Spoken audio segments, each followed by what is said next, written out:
great moment for Lamborghini brand. We are here launching the new Huracan Evo Spider together with the Huracan Coupe. The car behind me, that is the Avenger SVJ Roadster. We are presenting new content with the Urus. So great vibes in the Lamborghini stand here in Geneva. It's a brand of emotion, it's a matter of being cool, it's a matter of being young, dynamic. That's what we are and who we are today. It's a matter of exclusivity. It's a matter of having the chance to offer a lot of services and experience to our customers that, as I said before, are very young and dynamic. 2019 is another step of evolution. Last year we had a world record of sales of 5,700. This year we're going to be, I would say, much close to 8,000 cars. So it's another step of big growth. As I said, not only in terms of brand awareness, but also in terms of numerical car numbers. 10 years into its production run, the Lamborghini Huracan is still craziness on wheels thanks to its ravishing V10 engine, knife-edge handling, and the sort of visual presence that commands any cars and coffee it rumbles into.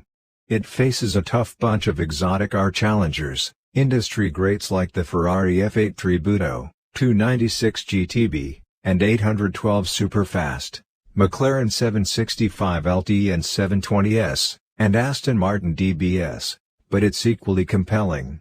The Huracan is the only car in that otherworldly group powered by a naturally aspirated V10, which provides a big dose of oral uniqueness that's an integral part of the Lambo's appeal. Though it's ancient in supercar years, many of its early rivals have been replaced by newer models. The Huracan has been thoughtfully finessed over the years. Lamborghini continues to reinvigorate it with highly desirable variants, including an all-new Technica model for 2023. That's why we've said the Huracan resembles an aging rocker still selling out stadiums. It may be getting old, but it's still as vital and exciting as ever. What's new for 2023? The Lamborghini Huracan line sees the addition of the Technica model for 2023, which offers a road-friendly dose of the tantalizing tactility offered by the hardcore STO track killer variant, but at a more palatable price point. Make that relatively palatable price point. It has the same 631 horsepower output from its 5.2-liter V10 as the mighty STO, along with rear-wheel steering and a torque-vectoring rear differential. On the other end of the spectrum comes the rally-inspired Huracan Sterrato, which features a raised ride height, body-side cladding, and a top-mounted air intake for the V10. The engine has been detuned slightly to 601 horsepower, but all-wheel drive is standard and the Sterrato rides on all-terrain tires rather than performance summer-only rubber. The ruggedized Huracan also comes with a rally driving mode that allows for greater levels of tail-out antics before the stability control intervenes. The automaker has also decided to axe the rear-wheel drive versions of the Evo Coupe and Spider, which are now both offered exclusively in an all-wheel drive configuration for 2023. Sadly, Lamborghini says 2023 will be the Huracan's final year of production before it's replaced with a new supercar model. Given our experience with the Italian supercar, we'd have to say our model of choice would be the rear-drive Huracan Technica. It's an STO light of sorts, though its lesser all-out track capability is trumped by its calmer, more road-friendly personality, and greater affordability. The Technica is also the only Huracan other than the STO that can be hit in a rear-wheel drive configuration, as the Evo and Evo Spider have become all-wheel drive only for the 2023 model year.